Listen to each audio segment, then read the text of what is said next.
When We Disagree is a show about arguments, how we have them, why we have them, and their impact on our relationships and ourselves.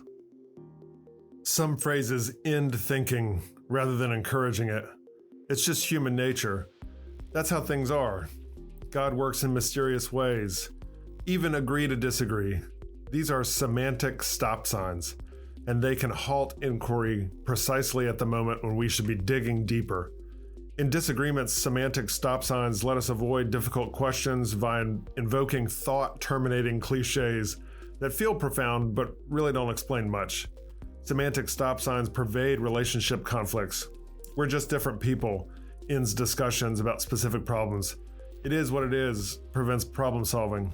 Everything happens for a reason avoids addressing actual causes. These phrases feel like wisdom but function as intellectual surrender. And they stop us from examining why things are as they are and whether they could be any different. Workplace culture relies on semantic stop signs sometimes. That's above my pay grade, ends initiative. We've always done it this way, prevents innovation. It's company policy, stops questioning. These phrases protect the status quo by making inquiry seem pointless or even disallowed. Why think when thought has been pre-terminated? Organizations stagnate behind walls of semantic stop signs that make change seem impossible or inappropriate, and political discussions hit semantic stop signs all the time. It's complicated, dismisses calls for explanation. Both sides are bad, ends comparative analysis. Politicians are all the same, prevents discrimination between options and opinions. These phrases masquerade as sophisticated neutrality, while actually representing a kind of intellectual laziness. They let us feel wise for not thinking rather than doing the hard work of understanding. Understanding semantic stop signs can help us push past false endpoints. When you hear one, ask, but why? And when you catch yourself using one, dig a little deeper. What are you avoiding? Sometimes the most important conversations happens after someone says it is what it is, and someone else says, but what if it isn't? I'm Michael Lee, Professor of Communication and Director of the Civility Initiative at the College of Charleston. Our guest today on When We Disagree is Sarah Igoe. Sarah is the Andrew Jackson Chair in American History at Vanderbilt University. She teaches and writes about modern U.S. cultural, intellectual, legal, and political history with special interests in the human sciences, the sociology of knowledge, and the public sphere. Her most recent book is The Known Citizen, A History of Privacy in Modern America, and she is also the faculty director of Dialogue Vanderbilt, their campus-wide civil discourse program. Sarah, tell us an argument story. Okay. The first thing I'll tell you, the very first thing I'll tell you is my thanks for inviting me onto the program, even though I'll note that it caused me some anxiety, and I'll tell you why, is that it actually was really hard for me to come up with a good disagreement, or rather a conflict or a disagreement or an argument that has really stuck with me over time. And I have a hypothesis about why that is that I'll share, and then maybe we can talk about it. So I'll start with, I teach history. I'm a historian of ideas, an intellectual historian. So I'll start with a little bit of intellectual biography. Mm-hmm. So I grew up in a household of 5 kids, a very sort of traditional family in many ways, middle-class family. And I'd say I have 4 sisters. It was a lot to manage, for my parents. My parents, in a remarkable way, modeled deep patience and good humor with us all the time and with each other. I cannot remember a time in my whole childhood where someone raised a voice in our house, which is kind of amazing. And I've actually fact-checked this with my siblings, and my parents were married for 59 years, and I don't remember a single argument that I overheard between the two of them that got angry, that wasn't more than a kind of bicker. And I think probably that fact has shaped me in certain ways, maybe even shaped how I've gone about my career, in that I really value being on good terms with people. I really work to not disagree in heated ways with other people, whether it's colleagues family members, friends, people out there, strangers. So it actually coming on to this podcast made me think Huh. about why that was, and if that was dysfunctional or functional. That I think I have managed to live out my life without a lot of really, really fierce arguments with people. Well, Um, if I could pause you for just a second, I really Go appreciate ahead. that Yep. you opened with mom and dad, because oftentimes we get to mom and dad after we've talked about the conflict on this show. And then that's Yeah. the portion of the proceedings where I pretend to be a Jungian or Freudian psychoanalyst, which I'm Yes. very much not. And so Yep. you open there. So here we are. So well done, Sarah. Thank you. You're welcome. Well, it's not normally where I would start, honestly. I mean, I don't actually think about these things very much, but it was your podcast that made me Hmm. wonder about I whether that formation, as I said, has shaped how I like to argue or how I like to think about disagreement. Because actually, I mean, I'm in a field, in a career where argument is the coin of the realm, right? So I love arguments. However, I realize I love a particular kind of argument. I Okay. love an academic argument, one that is a reasoned argument, one that doesn't get personal, that is really about logic to some extent, about evidence, about ideas. And I realize that academia, being a professor, being a faculty member, teaching students, is this amazing opportunity to be in disagreement pretty regularly with people Hmm. without that feeling disagreeable or feeling anxious. Instead, it feels really exciting. It feels like something that is pushing us forward intellectually, that is helping us have better ideas, is helping us solve problems, and in fact, is necessary to solve problems in a way that meets the trickiness of Yeah. a lot of the problems we deal with in whether it's in scholarship or in life or in the public square. Yeah, and this is a real place of curiosity for me. When I first created the show, is just to get very meta. I thought people were going to have very specific memories of conflicts in their lives because they're important to all Mm, of us. And I wouldn't say the majority of folks that I've asked on the show, but many people I've told about the show or asked them on the show said, well, I'm not the kind of person who would have a disagreement that was really sticky for me. mm, And I mm, always thought that that mhm. was, to be frank, somewhat avoidant, perhaps. They weren't Yeah, realizing it. yeah, But yeah. as I hear you narrate your anxiety or discomfort or whatever was sticky about the question to come on the show, I am curious to ask you this, which is Mm, I asked you to come on the show precisely because you are a prominent historian who has dealt with lots of historical disagreements. You are also the faculty director of Dialogue Vanderbilt, and so you deal with conflict and disagreement mhm, mhm. programmatically. Obviously, a very thoughtful guest. So the question I asked was, what's a disagreement that sticks with you? Did you hear me? Did you hear that question as a question that was trying to get to an emotional or disagreeable disagreement, a hostile disagreement? Or did you hear that as Mm. an academic disagreement? Because I asked it very much thinking that you would come and talk about an academic disagreement, but here we are, and I'm intrigued by this. I think I did hear it as a conflict that affected me personally.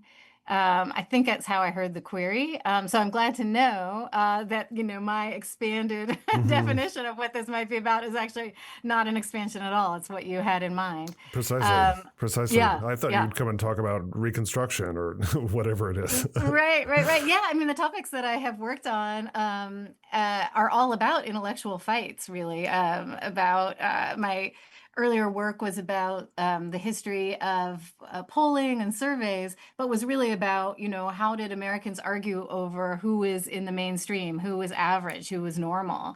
My next book on privacy was really about how did Americans really here just thinking about US history, since the Civil War, argue about and thereby change, what we thought about privacy, what were its contents, what were its boundaries, was privacy a matter of one's property and person or one's reputation or eventually one's data or one's psyche.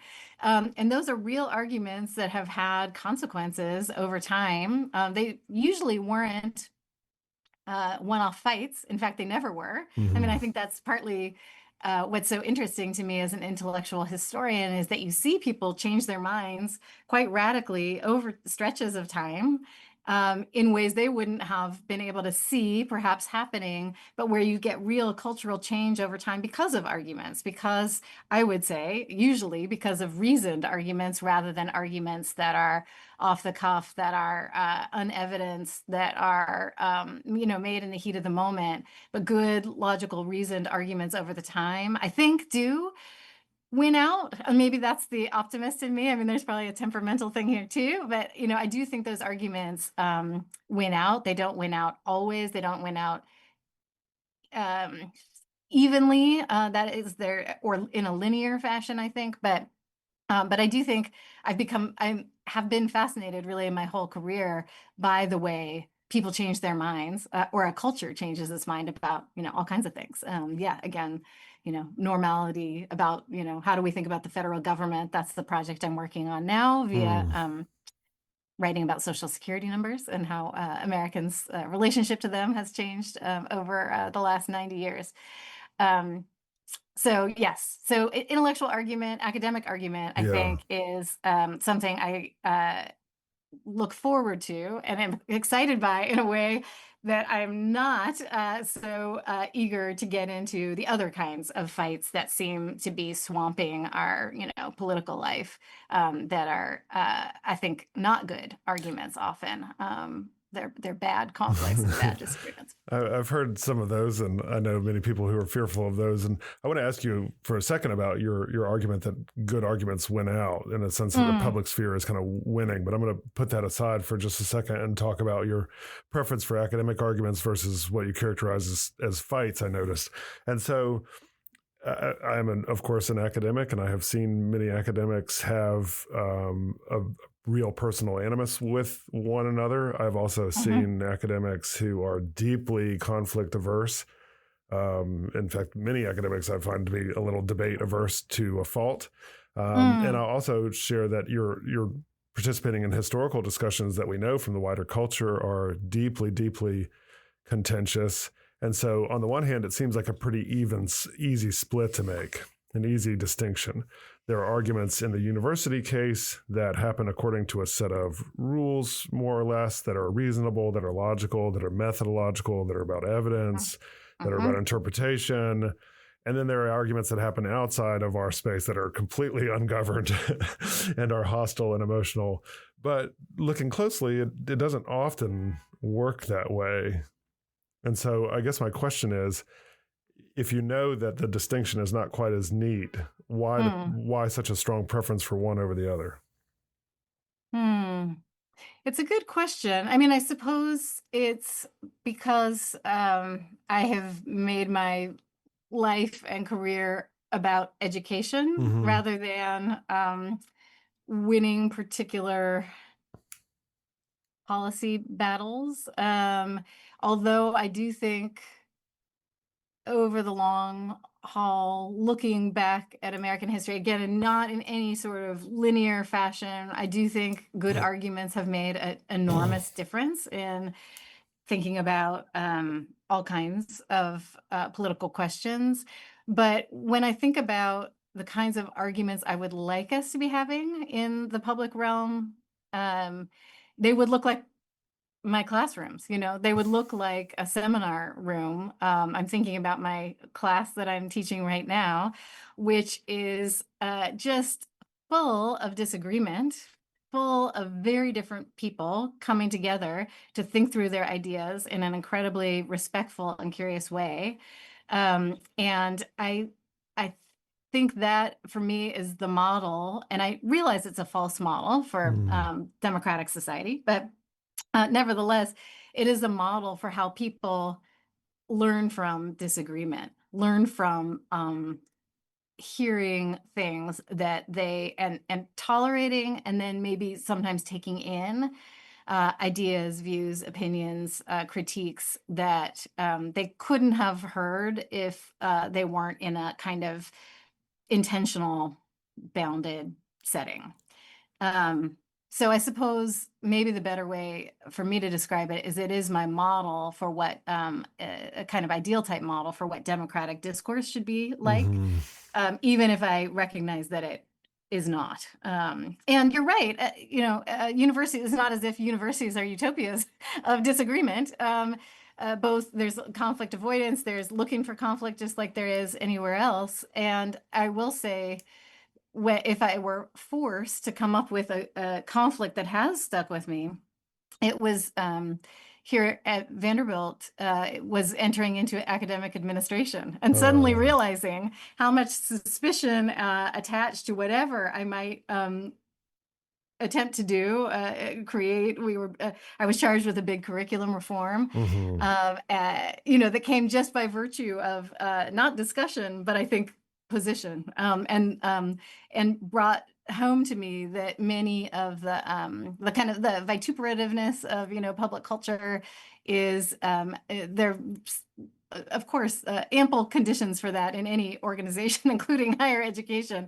And I had to withstand quite a lot of critique from some colleagues who I thought I had these deep wells of respect and trust with for some of the things that I was proposing. So that was really what came to mind, Mm, were those kinds of what I saw fairly or unfairly as um, non-reasoned or right. some quick to judge kinds of arguments being made about things that I was proposing and actually trying to really get a lot of feedback and interest in, um, merely because it was coming not from Sarah, the historian in your department, but from someone now sitting in the dean's office. That's right. Well, you mentioned these unreasoned arguments, these kinds of reactions, and that applies specifically and institutionally, but also culturally and historically. You made two statements earlier that I wanted to follow up on. These are big ones, and these are also relevant to a big debate about the role of the public sphere in history. Mm. One, Hmm. you said that, in a sense, good arguments more times than not, or over the long haul, can win out. Kind of a sister argument to King's sense that the moral arc of the universe is Hmm. long and bends towards justice. Later, you've Hmm. rephrased it as good arguments make a difference, which is a little bit less outcome dependent. Yes. Um, this is quite a hot dispute in and of itself. In other words, Mm. is history just one damn thing after the other? Is history written by the Yep. victors, which is a phrase I hate, but you sort of get where I'm going Yep. with it. Hmm. Do good arguments make a difference over the long term? It sounds like you have a kind of faith in reason, if not a faith in the rational human animal or the way that our public sphere operates, that undergirds those arguments. Talk a little bit about that faith. Am I characterizing that fairly? Where does that come from for you?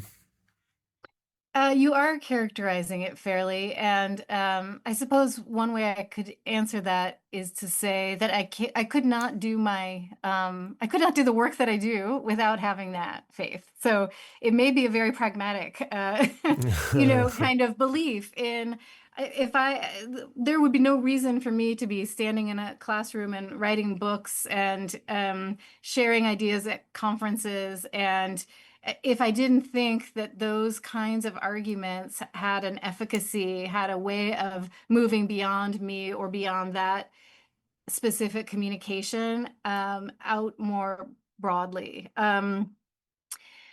So it is probably a working assumption that I Mm, need, mhm. honestly, to feel that this work matters, especially perhaps at a time when so much criticism is being hurled at higher education, at professors, at faculty, who are, charged with indoctrinating students and, just doing small bore research because it furthers their careers. That's not an inspiring vision for any faculty member I know, or nor does it match the professional idea that they have about themselves. And I mean, this may be getting a little off from your question, but I think that it's really important at this moment in higher education to make the case and to examine our assumptions about how we're doing things if we're doing them well. And I think some of that rests on whether we believe that helping students learn how to make good arguments and making good arguments ourselves matter, to not just to our classes or to our research, but to the public sphere that we participate in. I am just, I guess, a partisan of the university as one of the places where we can and should be doing that work. When in your faith, for lack of a better word, your reasoned faith seems, as you're characterizing it, to be rather broad or really capacious, Catholic with a lowercase c, Mm-hmm. because it's not just a faith in reasoned discourse, but it's a faith in lots of different kinds of audiences over time to be receptive to those. And so there is a model of knowledge production and communication that is more speaking to the choir. That is, I Mm-hmm. research the things that I research. I argue the way that I argue to help X, Y, and Z demographics, interest groups better articulate themselves, as opposed to studying the long arc of many people arguing about normality or privacy and saying that over time, better arguments for all of these populations won out. Those seem Mm-hmm. to be very different kinds of pursuits, but both within the academic realm. Yes. I mean, I wouldn't want to overemphasize, I suppose, the pure power of reason out there. Mm-hmm. That's Mm-hmm. obviously, that would be perhaps delusional as you look around at the world. And, reason need not, a certain kind of academic logic or reason need not win out everywhere, nor could it. I mean, I think there are many different modes of argument out Mm-hmm. there. And you know better than I that different kinds of arguments work with different sorts of audiences. Different kinds of people can make different kinds of claims. So, but I think I would carve out a special place for universities and for academic kinds of arguments in helping establish, conventions and provisional certainties about what we can know and how we might know things better in lots of different realms, and that therefore we need to be tending the capacities that allow us to do that kind of work, which is certainly about being able to hear challenges productively rather than defensively when you're thinking even about the discussions ongoing right now about higher education. But developing those capacities in our students and in ourselves is a kind of maybe even a public trust is what universities are supposed to do, I would argue. Let me ask you one big final question, which is my favorite thing to do. You've spent a career studying how Americans disagree with each other about powerful political and social ideas, about normality or typicality, about privacy, and so forth. What is it like to sit in between historical Americans arguing with one another and hear those arguments on both sides? And as a historian, track them, but then also, in some sense, adjudicate them. Hmm. I love being able to track how ideas are changing.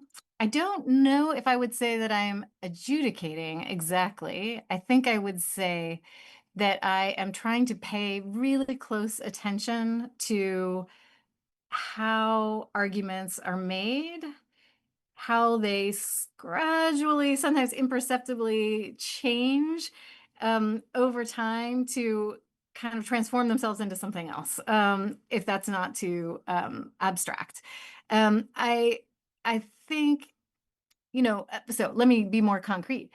When I was writing this book on privacy, it was so interesting to me how charismatic a word privacy was and how everybody wanted to claim it or not everybody, but many, many different groups with many different agendas wanted to claim it.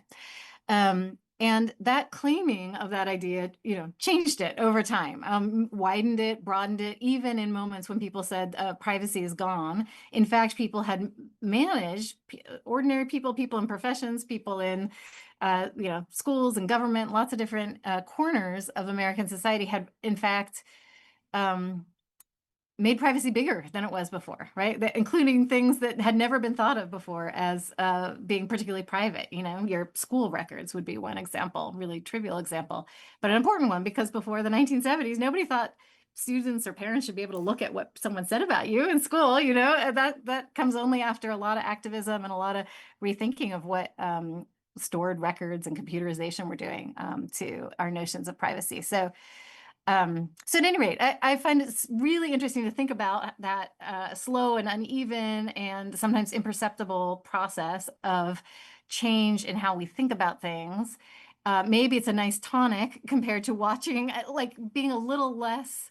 I'm perfectly alarmed about lots of what's going on in the political world, but there's something about that longer view that history gives you, and I've noticed this with my own students too, that might allow you to see that this is not, we're not in circumstances that are permanent. In fact, they will change, and we will think our way and get our way, I think, out of where we are now to someplace different, but we just won't always be able to see that process happening. If journalism is the first draft of history, what draft of history are you working on? Well, I do work on pretty contemporary issues sometimes. So I think I'm working on certainly not the first draft, but somewhere in the second or third, perhaps. Especially as a textbook writer who's trying to keep up with all these moves of the last few years. There I go. Thank you so much for being on When We Disagree. Thanks so much for the conversation. I enjoyed it. When We Disagree is recorded at the College of Charleston with creator and host Michael Lee. Recording and sound engineering by Jesse Kunz and Lance Laidlaw. Reach out to us at whenwedisagree@gmail.com.